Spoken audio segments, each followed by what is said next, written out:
दोस्तों RRC NR apprentice 2025 के form भरने की आज लास्ट डेट है। जी हाँ, रेलवे एनआर अप्रेंटिस के फॉर्म भरे जा रहे हैं। आज 24 दिसंबर को लास्ट डेट है। रात के 11:59 तक आप अपना फॉर्म फिल कर सकते हैं। तुरंत अपना फॉर्म फिल करिए। फॉर्म कैसे भरना है इस वीडियो में फॉर्म भरकर आपको दिखाएंगे।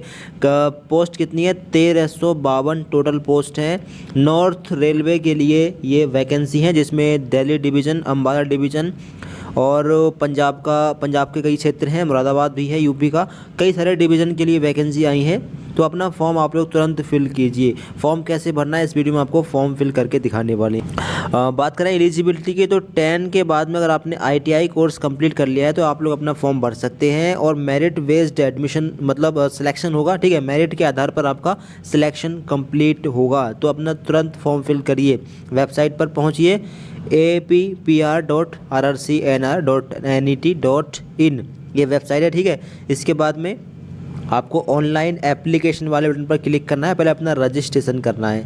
यहाँ पर कुछ इंस्ट्रक्शंस हैं, इनको रीड कर लें। नीचे आएंगे, यहाँ पर आपको शो होगा ये box, I have read the above terms, इस पर क्लिक करेंगे। इसके बाद में प्रोसीड टू ऑनलाइन एप्लीकेशन, इस पर क्लिक करेंगे। फिर इसके बाद में अपना रजिस्ट्रेशन करेंगे। इसके लिए आप अपना नेम डालेंगे, फुल नेम यहाँ पर डालें, अपना ईमेल आईडी यहाँ पर, मोबाइल नंबर यहाँ पर और आधार कार्ड का नंबर यहाँ पर डालिए। डेट ऑफ बर्थ में डे यहाँ पर, मंथ यहाँ पर, ईयर यहाँ पर डालना है। जेंडर सेलेक्ट करिए अपना। कैटेगरी सेलेक्ट करिए, किस कैटेगरी से बिलोंग करते हैं।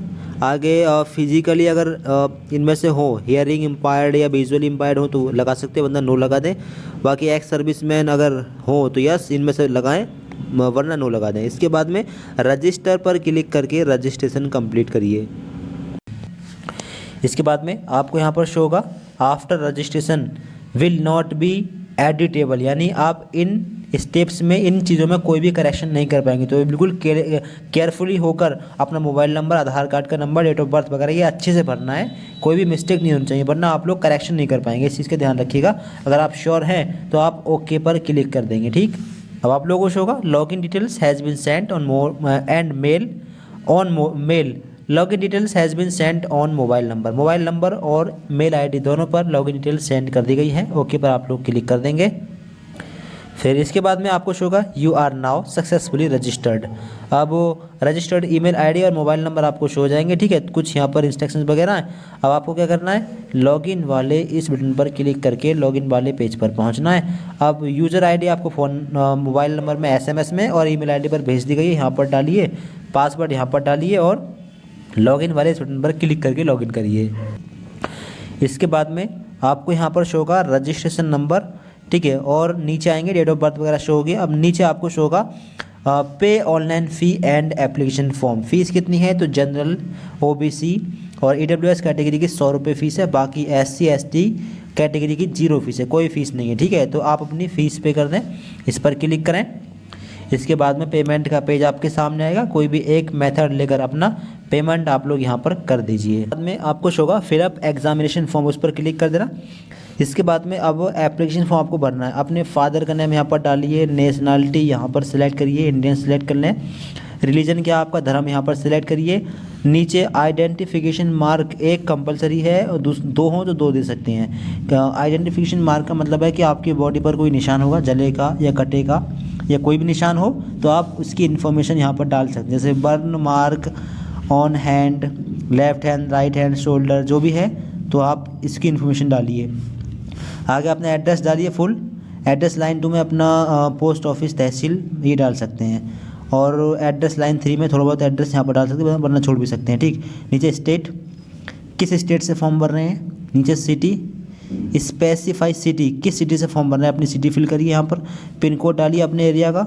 नियर बाई रेलवे स्टेशन, आपके पास का रेलवे स्टेशन कौन सा, यहाँ पर डालिए। अब ये रेलवे स्टेशन कोई भी डाल सकते हैं, ऐसा नहीं है कि जहाँ जिस रीजन के लिए वैकेंसी है वो रीजन मतलब वही रेलवे स्टेशन डालना है। कि जो भी रेलवे स्टेशन आपके पास में है, बड़ा रेलवे स्टेशन, वो डाल दीजिए, ठीक। आगे ट्रेड क्वालिफिकेशन, आपके पास ट्रेड कौन सी ITI में, ITI institution affiliated and recognised by state या सेंट्रल गवर्नमेंट अथॉरिटी, ठीक है। ITI की आपकी ट्रेड कौन सी थी, ट्रेड का नाम यहाँ पर डालना है। फिर इसके नीचे रहेगा ITI recognised by select ITI institute. आपने कौन से मतलब कहाँ से अपनी ITI कंप्लीट किया, आंध्र प्रदेश या असम या यूपी, जहाँ से भी किया है। अगर यूपी से किया है तो यूपी में कौन सा NCBT या SCBT से अपनी ITI की है, ये चीज़ का ध्यान रखिए। NCBT मतलब नेशनल, SC मतलब स्टेट वाली, स्टेट से आपने किया है तो स्टेट SCBT से किया होगा, अगर नेशनल वाली की है तो NCBT से किया होगा, अपना लीजिएगा। ट्रेड कौन सी थी, आप अपनी ट्रेड लें, ठीक है, आपको इसमें ट्रेड मिल जाएगी, ट्रेड लीजिएगा अपनी। क्लस्टर किस रीजन के लिए आप लोग फिल करना चाहेंगे फॉर्म, अम्बाला, दिल्ली, फिरोजपुर या लखनऊ, अपना रीजन सेलेक्ट करिए। और आगे रहेगा यूनिट 1, तो इसको सिलेक्ट करेंगे जो आप वहाँ पर लेंगे, ऐसे यहाँ पर अम्बाला लिया, जो दिल्ली लेंगे तो यहाँ पर दिल्ली डिवीज़न आएगा, ठीक है।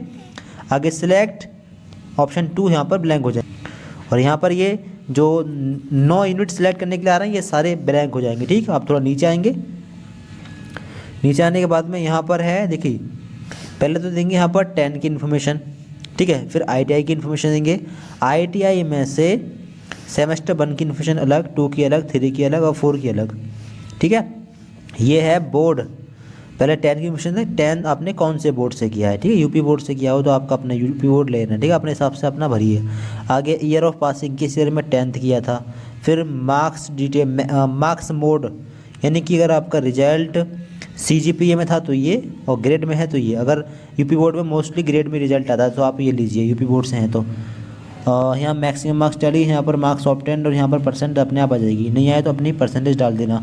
आगे ITI, अब यहाँ पर ITI का कॉलेज का नाम डालें, ठीक है, ITI के कॉलेज का नाम, ठीक, आपने किस इंस्टीट्यूट या कॉलेज से ITI की है। अगला ईयर ऑफ पासिंग, किस ईयर में आपने ITI कंप्लीट कर ली है वो डालेंगे। और यहाँ पर ये ऑप्शन कुछ नहीं, ब्लैंक है, और नीचे सारे ऑप्शन ये ब्लैंक हो जाएंगे, क्योंकि आपको अलग अलग एक एक सेमेस्टर की डिटेल भरनी है। सेमेस्टर 1 का पासिंग ईयर डालेंगे यहाँ पर, सेमेस्टर 1 का पासिंग ईयर। जैसे मान लीजिए आपने पिछले साल एडमिशन लिया 2024 में, तो सेमेस्टर 1 किया 2024 में, ठीक। फिर यहाँ पर ये ऑप्शन ओपन होगा, मैक्सिमम मार्क्स, सेमेस्टर 1 का मैक्सिमम मार्क्स कितना था। फॉर एग्जांपल मान लीजिए 500 था, 500 डालें। और मार्क्स ऑब्टेन आपने कितने नंबर प्राप्त किए थे, वो मार्क्स ऑब्टेन यहाँ पर डाल दीजिए। फॉर एग्जांपल हम डाल रहे हैं, परसेंटेज यहाँ अपने आप आ जाएगी, काउंट होगा, ठीक है। अब दूसरा, यहाँ जो आएंगे ये मतलब चारों सेमेस्टर के जोड़कर अपने आप ऐड होकर अब यहाँ पर आ जाएंगे सारे सेमेस्टर के मार्क्स। इस तरीके से सेमेस्टर 2 भी डालिए, सेमेस्टर 2 भी 2024 में ही किया होगा, क्योंकि एक साल में 2 सेमेस्टर होंगे।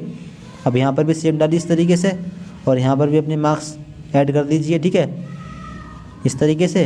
और परसेंटेज यहाँ पर बन जाएगी, और यहाँ पर हर सेमेस्टर के मार्क्स ऐड होते रहेंगे। इस तरीके से अपनी इन्फॉर्मेशन भर दीजिए। नीचे आने के बाद में सेव एप्लीकेशन पर क्लिक करके आप लोग सेव कर दें। अगर आपका ये CGPA में हो तो फिर कैसे करना है, देखिए CGPA को जो आपका CGPA दिया है उसको पहले तो कन्वर्ट करेंगे मैक्सिमम मार्क्स में। वो कैसे करेंगे, या तो आप ऐसा करें, अपने रिजल्ट पर देखें, आपके रिजल्ट पर अलग अलग सब्जेक्ट के पेपर कितने कितने, मान लीजिए 4 पेपर हुए हैं, चारों हुए हैं 100 मार्क्स के, तो मैक्सिमम मार्क्स हो गया आपका 400 नंबर। और अलग अलग पेपर्स में आपको मिले हैं 50 50 50 50 यानी 200 नंबर, तो मैक्सिमम मार्क्स में डाल देंगे 400 और मार्क्स ऑफ 10 में 200। इस तरीके से कर सकते हैं। बाकी एक तरीका और है, मैक्सिमम मार्क्स में 1000 डाल दें, और जो आपका CGPA मिला है हर सेमेस्टर, मतलब SGPA मिला है सेमेस्टर वाला, उसमें 10 से या 9.5 से मल्टीप्लाई करके 100 से डिवाइड कर देंगे, तो फिर क्या होगा कि आपकी मार्क्स निकल जाएंगे, फिर मार्क्स डाल सकते हैं, ठीक। इसके बाद में सेव एप्लीकेशन पर क्लिक करें सारी चीज़ चेक करने के बाद में। फिर इसके बाद में शो होगा do you want to save the application. आप सेव करने से पहले डिटेल चेक कर लें, इसके बाद में ओके पर क्लिक करके इसको सेव कर देंगे, और इसके बाद में आपकी डिटेल सेव हो जाएगी, ठीक। वो आपकी डिटेल सेव हो चुकी है, आपका फॉर्म फिल हो चुका है, ठीक है। इस प्रकार से फॉर्म भर लें। कोई दिक्कत आए कमेंट बॉक्स में आप लोग बता सकते हैं। दोस्तों को वीडियो शेयर कर रहे हैं, काफ़ी सारी पोस्ट हैं, अपना फॉर्म तुरंत फिल करिए, और चैनल सब्सक्राइब करने अधिक जानकारी के लिए। Thanks for watching this video.